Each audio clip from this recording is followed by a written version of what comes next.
창세기 6장 22절이 이렇게 끝났습니다.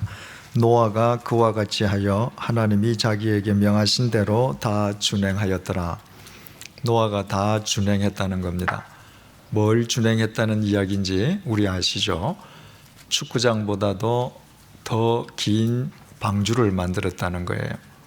그 방주 속에 들어올 모든 짐승, 모든 새, 그리고 노아 8식구들이 그 속에서 기거할 수 있도록 보금자리를 만들었다는 것입니다. 그리고 그 속에 있게 될 짐승, 새, 사람들이 모두 먹을 양식을 준비했다는 것입니다. 그러니까 하나님께서 그 일을 위해서 동전 한 입도 주시지 않고 어떤 재료 하나 주시지 않고 사람 한 명 안 붙여주시지 않았습니까? 그러니까 노아는 그 일을 위해서 평생을 걸었을 겁니다. 그죠? 근데 어떻게 노아가 그 일을 위해서 평생을 걸었을까? 어떻게 우리가 상상할 수 없는 오랜 기간 동안 자신의 전 재산을 털어넣으면서 그 일을 할 수 있었겠는가? 노아는 바보였겠는가? 아니라고 그랬죠? 6장 14절 보니까 하나님께서 노아에게 말씀하시기를 너는 고페르 나무로 너를 위하여 방주를 만들어라. 노아는 그 하나님의 명령에 순종하는 것이 자기를 위함이라는 사실을 알았단 말이죠. 자기만 위한 것이 아니라 자기 가족을 위함인 것을 알았습니다. 하나님을 믿는다는 사람들이 왜 하나님의 말씀대로 안 사는가? 자기 유익이라고 생각해요. 하나님 말씀대로 사는 것보다 내 유익을 지키기 위해서 내가 편한 대로 나를 위해서 하나님 말씀을 외면할 때가 많아요. 그런데 내가 나를 위해서 하나님 말씀을 외면하는 것은 나를 위하는 것이 아니라 그것은 샤하트, 자기 파멸로 스스로 들어가는 것이라고 그랬습니다. 하나님의 말씀 속에서만 내 인생이 엑사고라져 건져 올려져요. 그 사실을 노아는 알았기 때문에 하나님의 말씀을 다 준행했던 것이죠. 7장 1절입니다. 여호와께서 노아에게 이르시되 너와 내 온 집은 방주로 들어가라. 드디어 그날이 되었습니다. 하나님께서 작정하신 그날이 되었습니다. 이를테면 심판날이 이르는 거죠. 하나님께서 너와 내 온 집은, 내 모든 가족 그 말이죠. 가족은 방주로 들어가라. 그 방주는 단순한 배가 아닙니다. 구원의 방주죠. 너는 이제 구원 얻을 때가 되었다는 거예요. 그러면 노아처럼 하나님 말씀에 순종하지 않은 사람에게는 그날은 무슨 날이에요? 파멸의 날이요, 멸망의 날이요, 심판의 날입니다.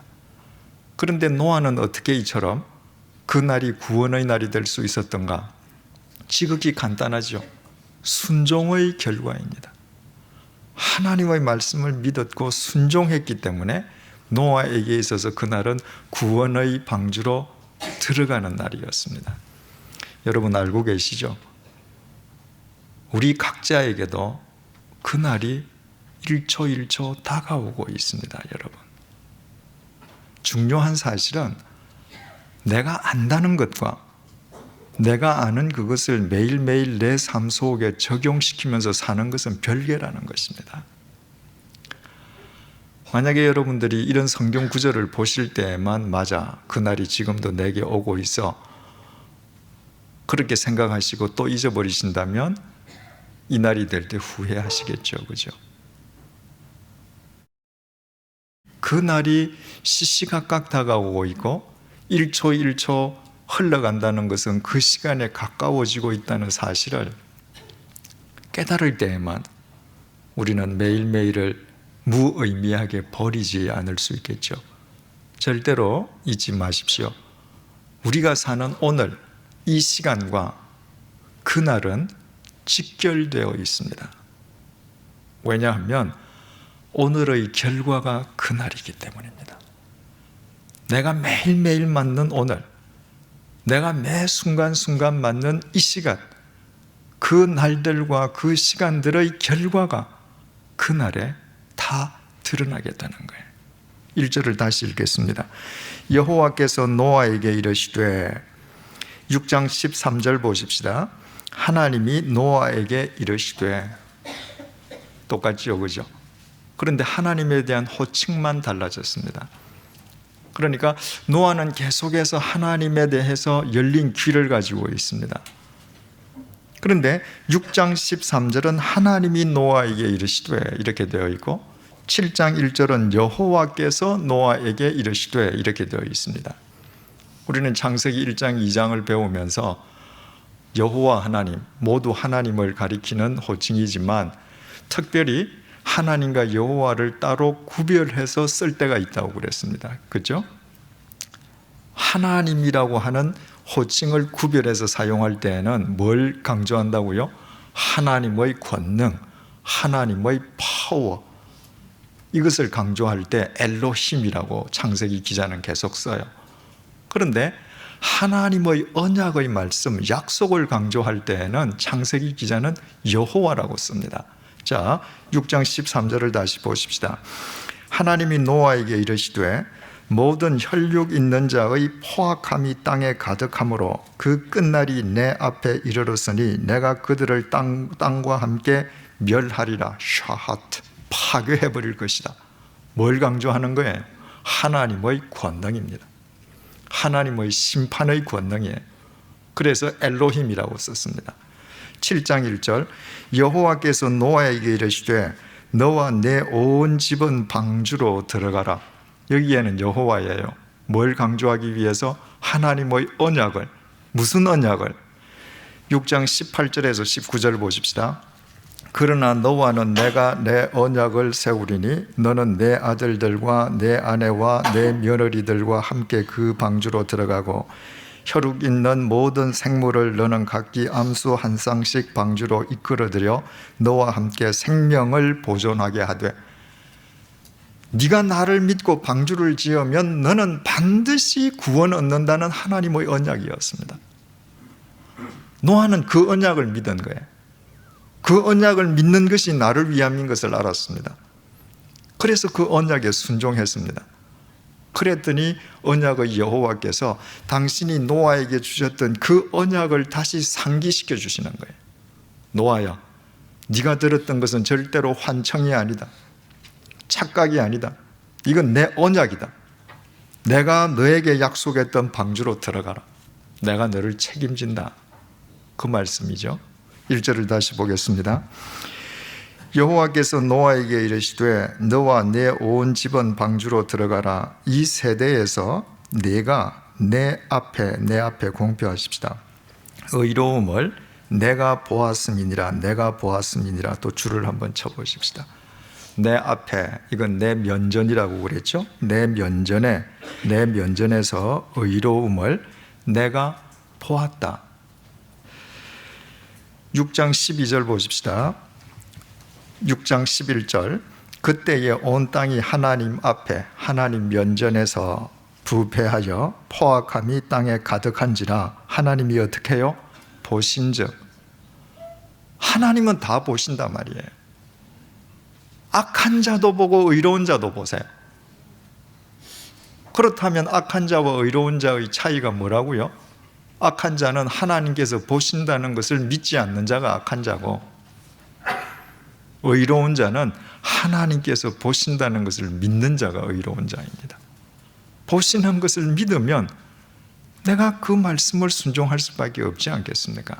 차이는 그것밖에 없어요. 하나님께서 보시는 것은 항상 똑같은데 그 하나님의 불꽃 같은 눈초리를 내가 의식하면서 사느냐, 믿지 않고 사느냐, 의식하지 않는가, 그 차이밖에 없는 것이죠. 자, 하나님 아버지께서는 노아가 하나님 언약의 말씀을 믿고, 여러분, 믿음은 절대로 입으로 외치는 구호가 아니죠. 노아는 방주를 지어라, 내가 너를 구원해 줄게 하나님께서 말씀하실 때 하나님 내가 믿습니다. 내가 방주를 지으면 하나님께서 구원해 주실 것을 믿습니다. 외치고 기도만 한 것이 절대로 아닙니다. 그랬더라면 노아는 끝나는 거예요. 노아는 믿었기 때문에 실천했습니다. 행함이 수반되지 않는 믿음은 물거품이에요. 노아는 하나님의 언약을 믿었기 때문에 믿음으로 순종했습니다. 그것을 하나님께서 의롭게 보신 거예요. 노아가 하나님 앞에 어느 정도로 순종하는 사람이었는가? 2절 3절을 보십시다. 다시 강조합니다. 너는 모든 정결한 짐승은 암수 7씩, 부정한 것은 암수 2씩을 4개로 데려오며 공중의 새도 암수 7씩을 데려와 그 씨를 온 지면에 유전하게 하라. 하나님께서 노아에게 명령하시기를 너 이제 방주로 들어가는데 모든 정결한 짐승을 암수 7씩, 부정한 것은 암수 2씩, 그리고 공중에 있는 모든 새들도 암수 7씩을 데려와라. 방주로 데리고 들어가라. 여러분, 뭔가 이상하죠? 뭐가 이상합니까?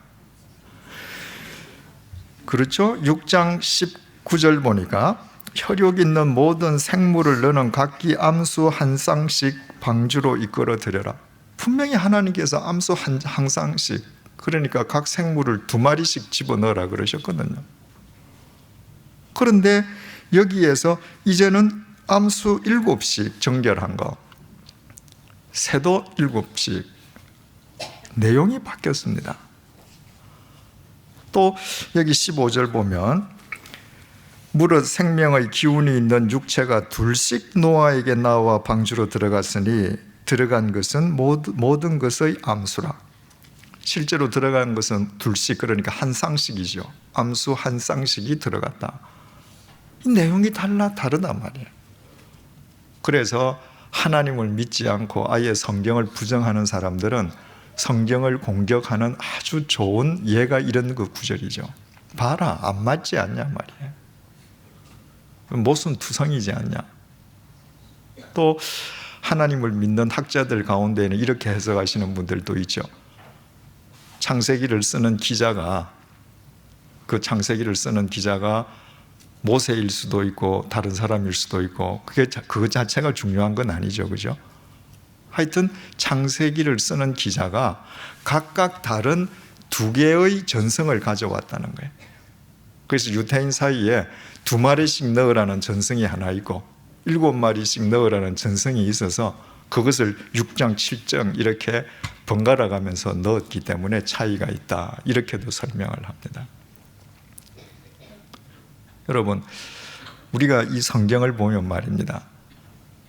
지금부터 3,500년 전에 모세가 창세기, 출애굽기, 레위기, 민수기, 신명기를 썼다고 할 때 그 3,500년 전에 이미 말씀드렸지만 우리나라 박혁거세는 알까기 전 1,500년 전인데 그때 사람이 사람으로서는 상상할 수 없을 만큼 치밀하게 쓰여 있거든요.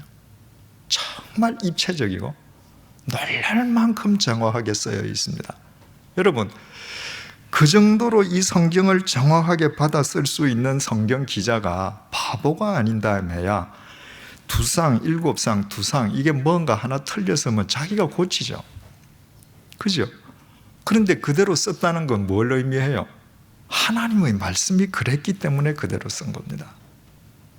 그렇다면 왜 하나님의 말씀이 2쌍이라고 했다가 7쌍이라고 했다가 이렇게 바뀌어지는가? 중요한 사실은요, 이것이 하나님의 노아에 대한 마지막 절대 순종의 훈련이었다는 것입니다.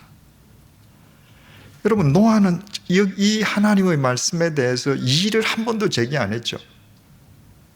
하나님, 전에는 2쌍이라고 그랬는데 왜 갑자기 7쌍이에요?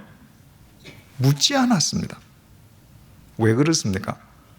하나님께서 6장 18절에서 19절 보니까 그러나 너와는 내가 내 언약을 세우리니 너는 내 아들들과 내 아내와 내 며느리들과 함께 그 방주로 들어가고 혈육 있는 모든 생물을 너는 각기 암수 한 쌍씩 방주로 이끌어들여 너와 함께 생명을 보존하게 하되, 하나님의 말씀이 여기에서 끝나지 않았다고 그랬죠. 이까지만 노아가 하나님의 말씀을 들었으면 자기가 그물 들고 짐승 잡으러 지금 뛰어나가야 되죠. 그런데 20절, 새가 그 종류대로, 가축이 그 종류대로, 땅에 기는 모든 것이 그 종류대로 각기 둘씩 4개로 나아오리니, 하나님께서 너에게 나아가게 할 테니까 너는 방주 안으로 인도하는 역할만 하라는 겁니다. 그러면 하나님께서 2쌍을 보내시든 7쌍을 보내시든 그것은 하나님의 절대 주권이에요. 노아가 관여할 일이 아니란 말이죠.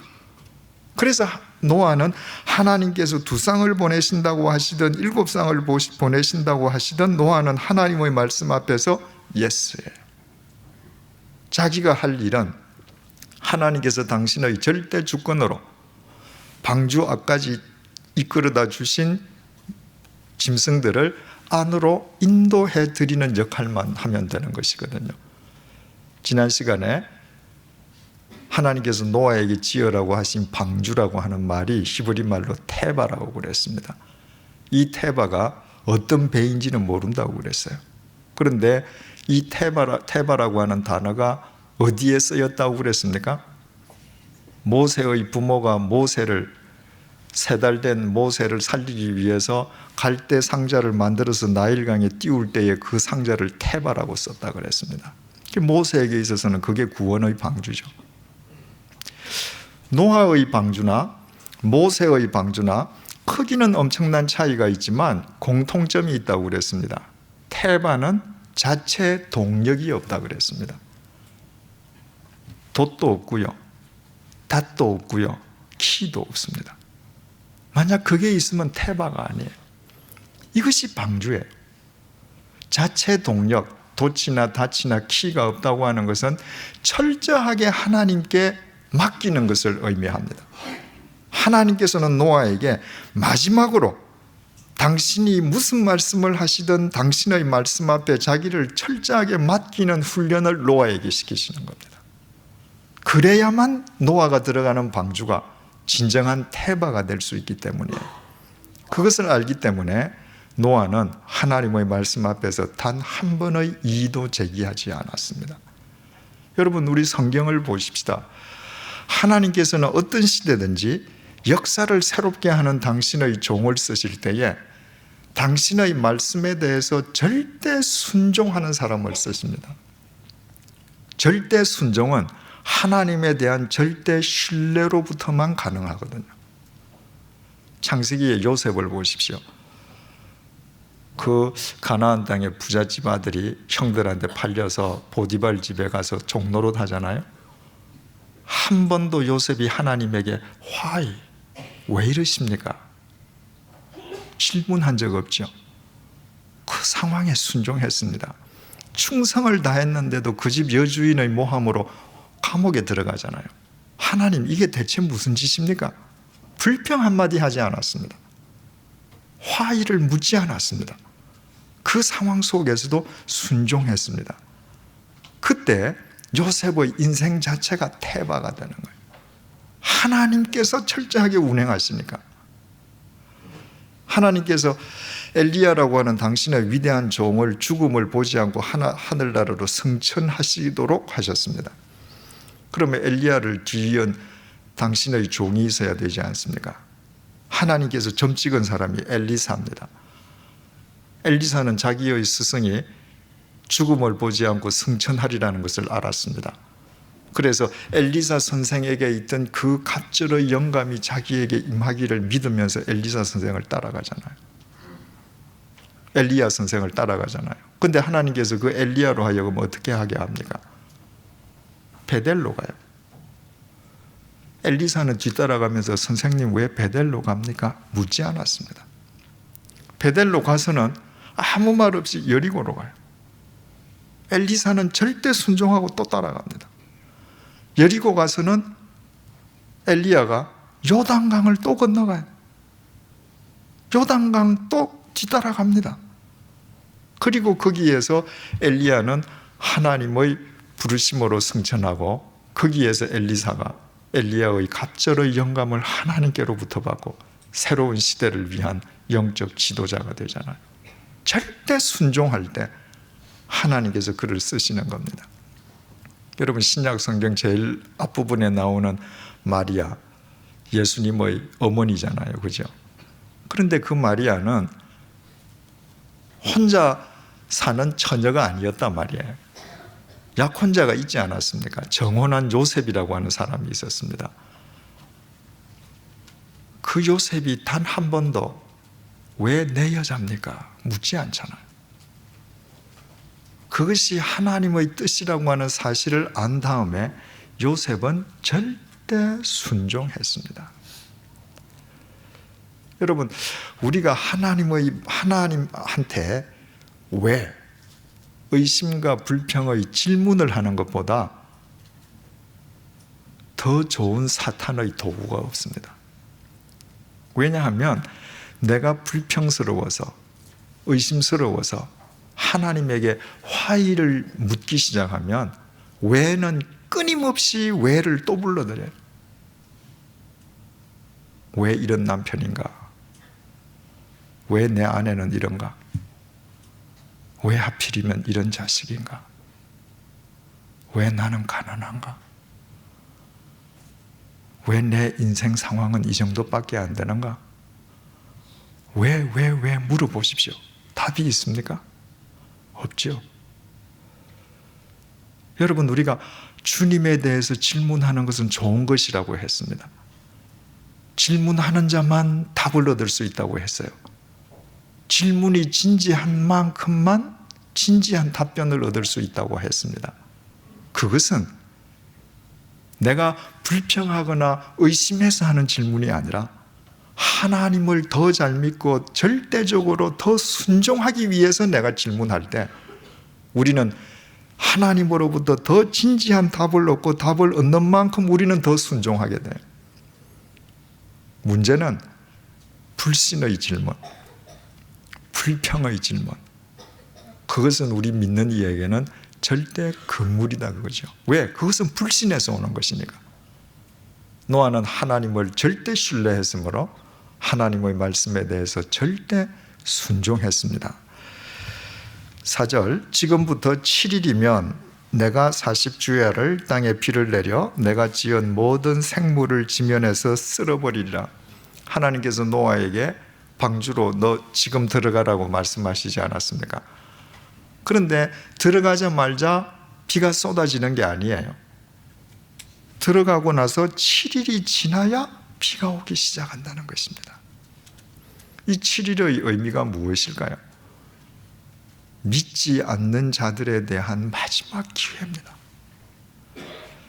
여러분, 노아가 방주를 짓는데 무슨 100년이 걸렸건 흔히 우리가 알고 있듯이 120년이 걸렸건 노아가 매일매일 망치를 들고 나무를 맞추면서 저 방주를 만들어 갈 때 매일매일 방주 짓는 소리가 나지 않겠습니까?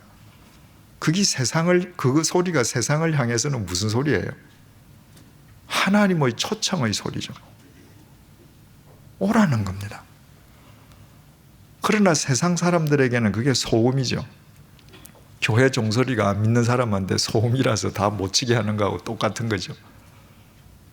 그런데도 하나님께서는 방주가 완성되고 나서 마지막 일주일의 기회를 세상 사람들에게 다시 주십니다. 오라는 거예요. 예수님께서 누가복음 17장 27절을 통해서 이렇게 말씀하셨어요. 노아가 방주에 들어가던 날까지 사람들이 먹고 마시고 장가들고 시집가더니 홍수가 나서 그들을 다 멸망시켰으며 노아가 들어간 뒤에도 홍수가 시작될 때까지 세상 사람들은 자기 육신이 원하는 대로, 정욕이 원하는 대로 그냥 먹고 마시고 즐겼습니다. 그리고 그 마지막 기회마저도 전부 다 날려버리고 말았죠. 여러분, 그들이 그저 자기들 먹고 마시고 하면서 마지막 기회를 날렸겠습니까? 아니었을 거예요. 노아가 지금 방주를 짓는데 너 방주 왜 짓냐? 그랬더니 하나님이 물로 심판하시기 때문에 구원의 방주를 짓는다. 세상 사람들 다 알잖아요, 그죠? 그런데 노아가 그리로 들어갔네요. 비가 안 와요. 하루, 이틀 비가 안 와요. 여러분, 심수를 굳은 세상 사람들이 얼마나 그 배 앞에 가서 놀렸겠어요. 얘야, 나와라, 나와라. 비 안 오잖아, 나와라. 그렇게 놀리다가 인생 끝나버린 겁니다. 여러분, 우리가 하나님을 믿는다라고 하는데 노아처럼 하나님을 믿기 때문에 순종하고 실천하는 것이 아니라 그저 하나님을 입으로만, 구호로만 우리가 믿고 외치는 사람이라면 우리에게 주어지는 오늘이 혹 하나님께서 우리에게 주시는 마지막 기회일는지도 모릅니다. 그래서 우리는 하루하루를 진지하게 살아야 합니다. 하루하루를 무의미하게 버릴 수는 없습니다. 여러분, 오늘 하루는 여러분들 아침에 일어나셔서 지금까지 한 12시간의 시간을 무슨 의미로 어떻게 보내셨습니까? 생각해 볼 필요가 있죠. 5절, 노아가 여호와께서 자기에게 명하신 대로 다 준행하였더라. 6장 22절하고 똑같죠? 노아가 그와 같이 하여 하나님이 자기에게 명하신 대로 다 준행하였더라. 6장 22절에서 다 준행하였다 하는 것은 그 이전의 내용을 다 준행했다는 거예요. 지금 7장 5절에서 노아가 다 준행했다고 하는 것은 이 이후 6절 내용처럼 다 준행했다는 거예요. 지금 하나님께서 들어가라 명령하셨으니까. 자, 6절 보십시다. 홍수가 땅에 있을 때에 노아가 600세라. 지금 노아 600세 되던 해의 이야기입니다. 노아는 아들들과 아내와 며느리들과 함께 홍수를 피하여 방주에 들어갔고, 하나님께서 명령하시는 대로 노아가 자기 식구들을 데리고 방주로 들어갔습니다. 비는 언제부터 온다고요? 7일 후부터 오는 거예요. 그러면 하나님, 저 내일 들어갈게요. 모레 들어갈게요. 제가 할 일이 좀 더 남아 있습니다. 아니면 빗방울이 떠면 들어갈게요.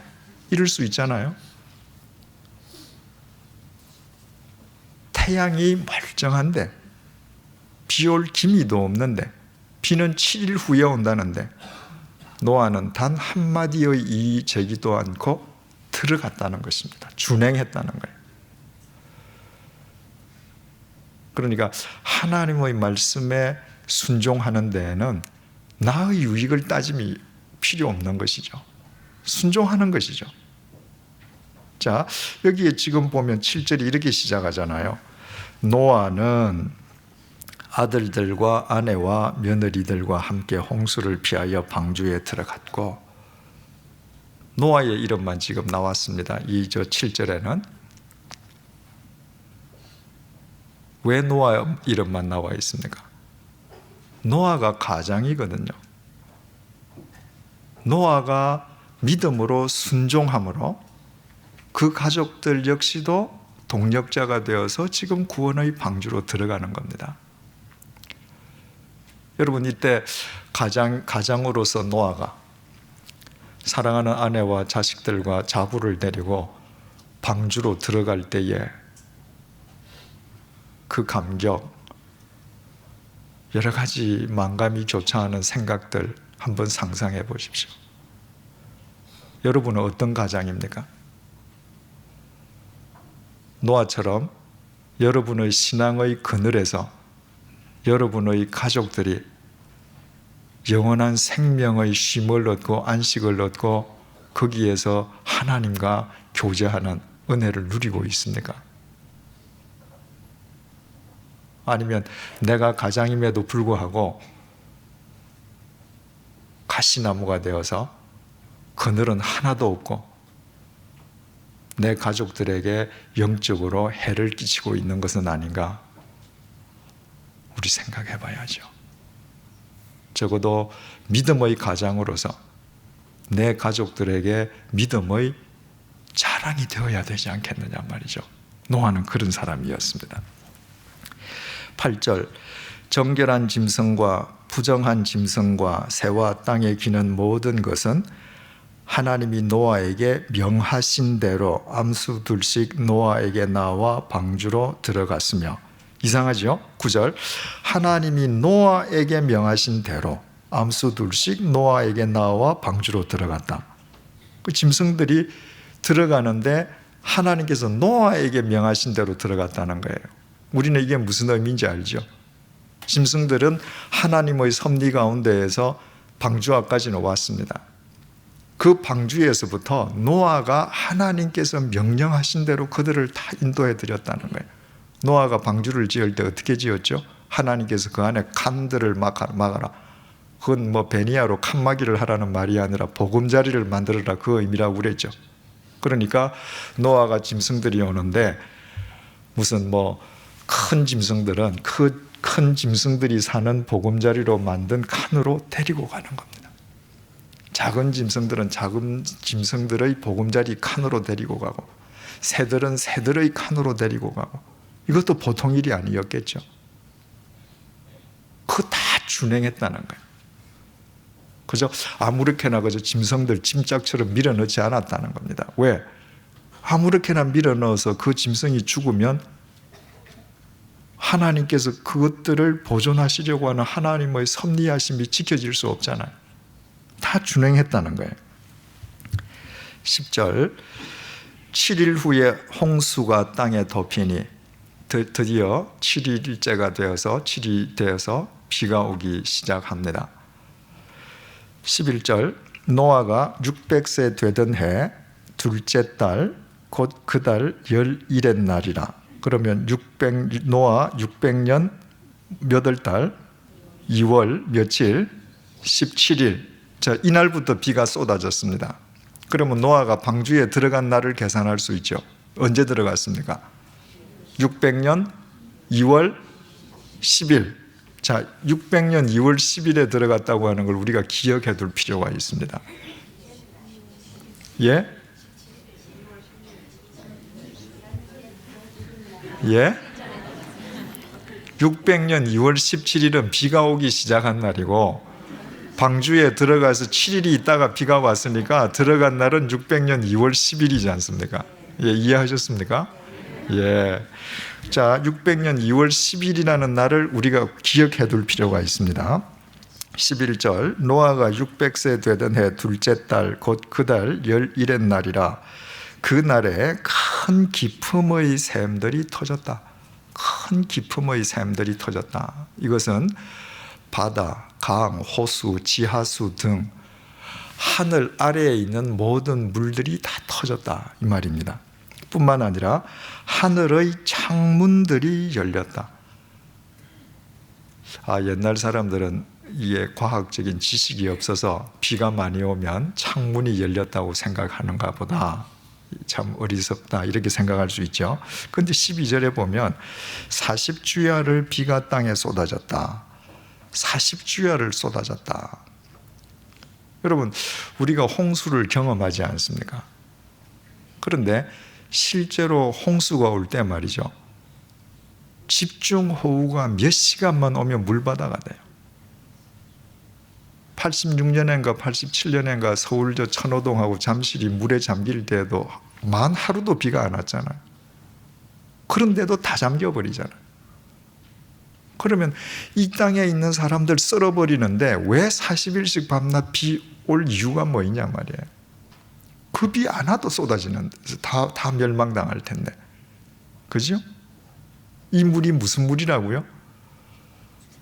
하나님께서 창세기 1장에 천지를 지으실 때 궁창 위의 물, 하늘 위의 물과 하늘 아래의 물로 물을 나누셨습니다. 그래, 하늘 아래의 물은 바다도 되고 강도 되고 그랬죠. 그리고 하늘 위에 물이 있었습니다. 그래서 하나님께서 천지를 창조할 때는 대기권 밖을 물이 감싸고 있었다고 했습니다. 그래서 우주로부터의 유해한 광선을 물들이 다 차단해주고 온실 효과를 가지고 있었기 때문에 그 당시 사람들이 수백 년씩 살 수 있었다고 했습니다. 하나님께서 단순히 비가 오게 하신 것이 아니라 하늘의 창들을 여시고 하늘 위에 있던 물들을 땅 위로 다 쏟아내리신 것입니다. 그래서 12절에 40주야를 비라고 하는 것이 히브리 말로 게쉔이라고 쓰여 있는데, 일반적으로 히브리 말로 비는 마타르입니다. 그런데 게쉔이라고 하는 것은 그냥 하늘에서 내리는 비 정도가 아니라 쏟아지는 물줄기를 의미합니다. 하늘에서 40주야를 물줄기가 쏟아져 내린 것입니다. 그래서 우리가 또 다음 내용을 볼 때 그 대기권 바깥의 물이 다 떨어지고 나서 어떤 현상들이 있었는지 우리가 또 다음에 살펴보겠습니다. 자, 땅에 이처럼 비가 쏟아지면 이제 심판이 시작된 거죠, 그죠? 그런데 13절, 곧 그 날에 노아와, 그 날이라고 한 건 비가 쏟아지기 이제 시작하는 날입니다. 그 날에 노아와 그의 아들 셈, 함, 야벳과 노아의 아내와 세 며느리가 다 방주로 들어갔고, 이 또 뭔가 이상하죠. 방주는 7일 전에 들어갔잖아요. 그런데 7일이 지나서 비가 쏟아지기 시작했는데 또 방주로 들어갔다는 거예요. 우리나라 말로는 구별이 안 되는데 히브리 원문에는 이 13절의 방주로 들어갔고는 과거 완료형으로 쓰여 있습니다. 그러니까 온 지상의 물들이 터지고 하늘에서부터 비가 쏟아져 내리는데 그날에 이미 노아 가족들은 방주에 들어가 앉아 있었다, 이 말이에요. 세상의 심판하고 아무런 상관이 없었다는 것입니다.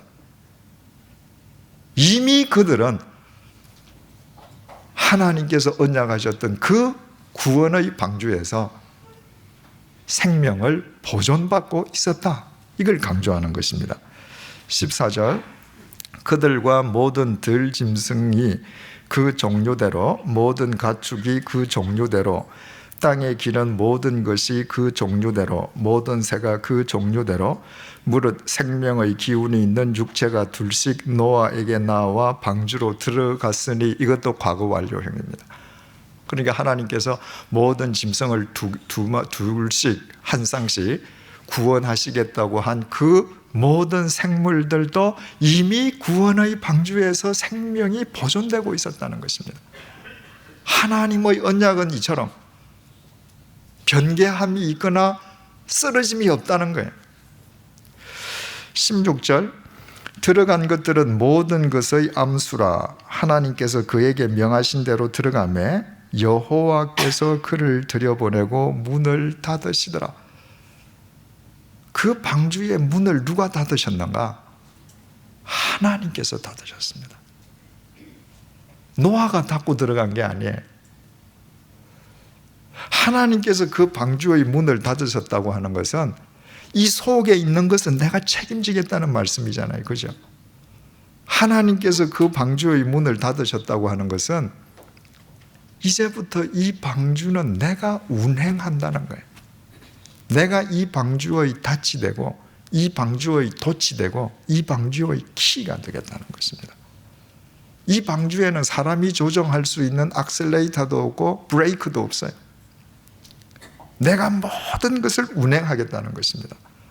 하나님께서 방주의 문을 닫으셨다고 하는 것은 그러므로 사람은 절대로 못 연다는 겁니다. 자, 여러분, 비가 쏟아지기 시작했을 때 그 당시를 한번 우리 생각을 한번 해보십시다. 누구나 아주 쉽게 생각할 수 있죠, 그죠? 막 지하수가 터지고 하늘에서 비가 내리는데 사람들은 어떻게 했을까요? 뭐 비가 오네? 비가 좀 세게 오네? 그 정도로 처음에 가볍게 생각했겠죠. 1시간, 2시간 비가 안 멎어요. 하루가 지났는데도 비가 안 멎습니다. 그때 머리가 잘 돌아가는 사람들이 어디로 제일 먼저 뛰어갔을까요? 방주로 뛰어가야죠. 이 진짜란 말이에요. 여러분, 그들이 얼마나 두드렸겠습니까? 노아가 열어주고 싶어도 안 열립니다. 마지막 날은 그런 날이에요. 여러분, 사람들이 수없이 가서 방주에 가서 열어달라고 아우성을 치고 손으로 두드리고 야단을 할 텐데, 그때 그 밖에서 문을 두드리는 사람들 가운데에서 누가 제일 후회했을까요? 예? 누가 제일 후회했을 것 같아요? 예? 방주? 그렇죠. 그 방주 속에 들어가 본 사람입니다. 여러분, 노아가 상당 기간 동안에 방주를 지을 때 여러 카테고리의 사람들이 들어가 봤을 겁니다. 첫째로 호기심 있는 사람들. 제가 짓는다는데 도대체 뭐야 저거? 가서 아마 속속들이 봤겠죠, 그죠? 두 번째 카테고리, 심술 굳어서 노아를 놀리려고 가가지고 옆에 앉아서 잘한다 그래 잘 해봐라. 세 번째는 지난 시간에 말씀드렸듯이 노아는 배 건조 기술자가 아니니까 또 8식구만으로는 못 짓잖아요. 여자 4명, 남자 4명인데 남자 4명이 어떻게 그 배를 지어요? 임금을 주고 기술자들을 샀을 거란 말이죠. 그 속에 들어가서 망치질하면서 자기 손으로 그 배 지은 사람들, 후회 막급이겠죠. 우리가 이렇게 생각하면 이해가 간단할 겁니다. 오늘 우리가 이 홍보관 3층 예배실에 있잖아요. 만약에 오늘 밤에 우리만 싹 구원받는다고 합시다. 그래서 내일 조간에 홍보관에 있던 사람들 다 구원받고 구원은 끝이다 이러고 대문짝에 나갔다고 하면 누가 제일 후회하겠어요? 예, 뭐 안 오신 분도 후회할 거고, 그죠? 이거 지은 영조건설 기술자들이에요. 저 외벽 친 사람은 그래도 덜 후회할 거예요. 이 안에 들어와서 이 타일 붙이신 분, 분명히 내가 붙였는데 들어가 있지는 않았단 말입니다. 여러분, 마지막 날이 되어서, 그날이 되어서 우리가 하나님 앞에 설 때 많은 사람들이 후회할 겁니다, 그죠? 근데 누가 더 후회할까요? 예배당에 다니기는 다녔는데 하나님의 말씀을 믿고 따르지 않은 사람들이 제일 후회할 겁니다. 그때 내가 말씀대로 살 것을. 86년인가 7년도인가 그 홍수가 나서 서울 천호동 잠실 일대 다 물에 잠겼을 때 그 천호동 부근에 살던 장신대 교수님 한 분 댁도 물에 잠겼습니다. 그죠? 뉴스에서 물이 넘친다 하는데 물이 들어온다 하는데 순식간에 들어온 거예요. 그래서 그냥 입은 옷채로 물이 그냥 밀려오는 거 보면서 그냥 나왔습니다. 목숨은 건져야 되니까. 그러면서 그 교수님이 말이죠, 그 물살을 헤치고 집에서 나오면서 생각이, 이렇게 가는 거구나. 이것저것 챙기고 가는 게 아니구나. 뒤돌아보고 가는 게 아니구나. 이렇게 가는 거구나. 여러분, 신학 교수가 그걸 깨달은 겁니다. 여러분에게 그날이 왔을 때 여러분 이것저것 챙기고 가는 것 아닙니다. 뒤돌아보고 가는 것 아니에요. 순식간에 그날이 내게 다가올 수 있습니다. 그 시간에. 그래서 이것저것 챙기지 못하고 허겁지겁 갔는데 문은 꽁꽁 닫혀 있다. 그보다 더 통탄스러운 일이 어디에 있겠습니까? 적어도 우리가 알면서 그런 어리석은 결과를 초래는 하지 말아야 되겠죠, 그죠? 그러면 이처럼 모든 사람이 와서 문 두드리면서 열어달라고 하는데 문도 열리지 않고 비는 쏟아지는데 그 방주 속은 어떤가? 17절, 홍수가 땅에 40일 동안 계속된지라 물이 많아져에 공표하십시다. 물이 많아지면 많아질수록 세상 사람들은 더 죽어갑니다, 그죠? 물이 많아져. 그런데 방주가 땅에서 떠올랐고에 공표하고 연결하십시다. 물이 많아지면 많아질수록 심판은 더 커지는데 방주는 더 올라갑니다. 18절, 물이 더 많아져 땅에 넘침에 물이 더 많아졌습니다. 더 많아진 만큼 방주는 더 높아지죠. 더 높아지다 보니까 방주의 밑바닥이 땅에서 떨어지게 되었습니다. 방주가 물 위에 떠다니며 물이 더 많아지니까 방주가 높아질 뿐만 아니라 방주가 떠다녀요. 온 세상이 내 세상입니다. 여러분, 우리가 이 세상에서 하나님을 믿다가 하나님의 마지막 날이 되었을 때, 우리가 하나님의 부르심을 받고 하나님의 나라에 갔을 때 하나님께서 우리를 얼마나 영화로운 존재로 만들어 주시는지 이 노아 방주의 심판보다 우리에게 더 드라마틱하게 보여주는 그림이 없습니다. 비가 쏟아져서 온 세상은 심판인데 물이 높아질수록 하나님을 믿은 자는 올라가요. 더 영화로워집니다. 그리고 모든 사람이 그 물 속에서 다 심판을 당하는데 방주가 떠다녀요. 노아의 세상이 되었습니다. 19절, 물이 땅에 더욱 넘침에 방주가 더욱 높아졌겠죠. 천하의 높은 산이 다 잠겼더라. 그 노아가 살던 그 시대 그 천하의 모든 산이 다 물 속에 잠겼습니다. 여러분, 비가 내리기 시작하면 머리가 잘 돌아가는 사람들은 방주로 가서 두드렸을 것이고, 또 그 사람들이나 아니면 또 다르게 머리가 돌아가는 사람들은 어디로 갔을까요? 높은 데로 올라가고 갔겠죠. 세상에서 제일 높은 데로 올라갔는데 그 지점도 잡혔습니다. 내가 물질로 제일 높은 곳에 있을 수 있어요. 권력으로 제일 높은 곳에 있을 수 있습니다. 내가 명예로 제일 높은 곳에 있을 수 있습니다. 그러나 내가 하나님에게 속한 사람이 아닐 때 마지막 날 그거 다 잠겨요. 필요 없습니다. 20절, 물이 불어서 15규빗이나 오르니 산들이 잠긴지라. 제일 높은 꼭대기까지 피신한 사람이 있겠죠. 그것이 잠기는 것은 두말할 것도 없고 물이 그 위에 15규빗까지 올라갔다는 것입니다. 15규빗은 6.84m예요. 세상에서 가장 크고 높다고 하는 사람들이 올라가 있는 데보다 노아는 6.84m 더 올라가 있습니다. 6.84m면 그저 뭐 한 2층 높이 됩니까? 별거 아닌 것 같죠. 그런데 이 차이가 무슨 차이인가?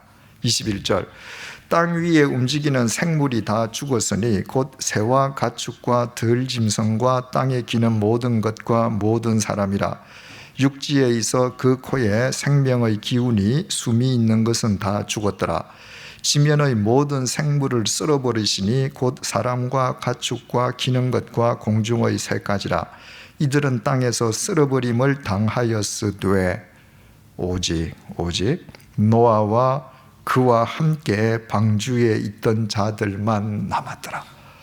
제일 높은 데까지 올라간 사람과 노아의 차이는 6.84m 차이인데 그 차이는 무슨 차이인가? 심판과 구원의 차이입니다. 삶과 죽음의 차이예요. 영원한 멸망과 영원한 생명의 차이입니다.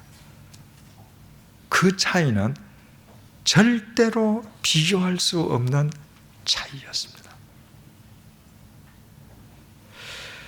24절, 물이 150일을 땅에 넘쳤더라. 바다에서 땅 밑에서 터졌던 물, 대기권 밖에서 쏟아져 내린 물, 이 물이 전부 다 땅에 와서 가장 높은 산보다도 더 6.84m까지 물이 차서 그 물이 120일 동안을 창일하고 있었단 말이에요. 덮여 있었던 것입니다. 그러면 이제 사람은 다 죽고 없죠, 그죠? 그 모든 세상이 누구 세상이 됐습니까? 노아 세상이 되었습니다. 노아 세상이 되었습니다. 노아는 아무 문제가 없습니다. 왜? 그는 구원의 방주 속에 있으니까. 왜? 하나님께서 그 방주를 책임지고 계시니까.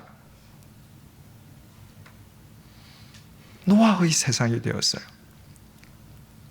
노아가 그렇게 될 수 있었던 것은 이 세상 사람들이 아무리 조롱해도, 이 세상 사람들이 아무리 비난해도 개의치 않고 하나님의 말씀만 믿고 순종했던 결과입니다. 예수님의 말씀대로 표현하면 노아는 넓은 길을 가지 않고 좁은 문으로 들어갔기 때문입니다. 여러분, 예수님께서 넓은 문, 좁은 문이라고 말씀하실 때 그 문이 도대체 얼마나 작기에 좁은 문이라 그러셔요? 그 문 사이즈가 작다는 말이 아니잖아요. 세상에 많은 사람들은 진리와 역행한다는 겁니다. 자기 좋은 대로 산다는 거예요. 그러나 정말 영원한 진리, 보이지 않는 진리를 보고 그 진리를 쫓는 사람들은 항상 상대적으로 작다는 것입니다. 마태복음 7장 13절에서 14절 말씀이에요. 좁은 문으로 들어가라. 멸망으로 인도하는 문은 크고 길이 넓어 그리로 들어가는 자가 많고, 생명으로 인도하는 문은 좁고 길이 협착하여 찾는 자가 적음이라. 여러분, 오늘날 이 창세기 7장의 말씀을 오늘 이 시대에 대비한다면 어떻게 될까요? 오늘도 여전히 이 말씀은 그대로 적용되잖아요. 세상 모든 사람들은 자기 편한 대로 갑니다. 자기 원하는 길로 가요. 거의 모든 사람들은 눈에 보이는 것만을 위해서 삽니다. 노아처럼 보이지 않는 하나님의 언약의 말씀을 믿고 그 말씀에 순종하는 자는 작습니다. 그러나 우리의 승부는 이 세상에서 나는 것이 아니라고 했습니다.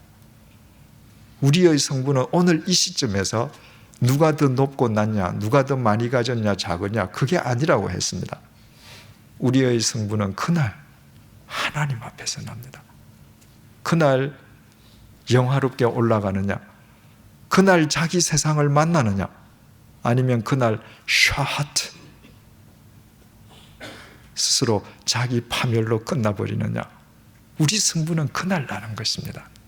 여러분, 우리 이 세상이 어느 길로 가든 우리는 주님의 말씀을 쫓고 주님의 말씀에 순종하는 이 시대의 노아들이 되십시다. 기도하십시다. 하나님 아버지, 드디어 비가 쏟아집니다. 하늘의 창들이 열려 물이 쏟아져 내립니다. 사람들은 처음에 대수롭지 않게 생각했을 것입니다.